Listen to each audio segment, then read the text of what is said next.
মানবতা বিরোধী অপরাধের মামলায় খালাস পেয়েছেন জামায়াতের নেতা এটিএম আজহারুল ইসলাম। আন্তর্জাতিক অপরাধ ট্রাইব্যুনালের মৃত্যুদণ্ডের রায় বাতিল করে সর্বোচ্চ আদালত এই রায় দেয়। রায়ের পর এবার সামাজিক যোগাযোগ মাধ্যমে মুখ খুলেছেন জাতীয় নাগরিক পার্টির নেতা সার্জিস আলম।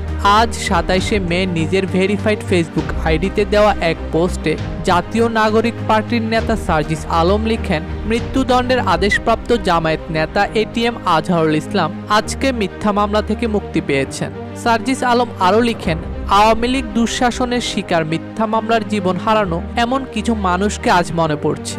এনসিপির এই নেতা পোস্টে জামায়াত নেতা দেলোয়ার হোসেন সাঈদী ও বিএনপি নেতা সালাউদ্দিন কাদের চৌধুরী সম্পর্কে মন্তব্য তুলে ধরেন। সার্জিস আলম আক্ষেপ করে লিখে, হয়তো সালাউদ্দিন কাদের চৌধুরী কিংবা দেলোয়ার হোসেন সাঈদী আমাদের মাঝে আজ এভাবে ফিরে আসতে পারতেন নাম না জানা গুম, খুন, বিচার বহির্ভূত হত্যার শিকার হওয়া হাজারো আমাদের ভাই বোন।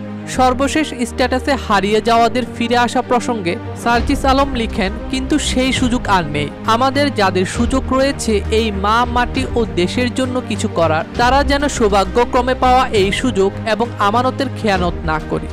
ডেস্ক রিপোর্ট, দৈনিক দেশকা।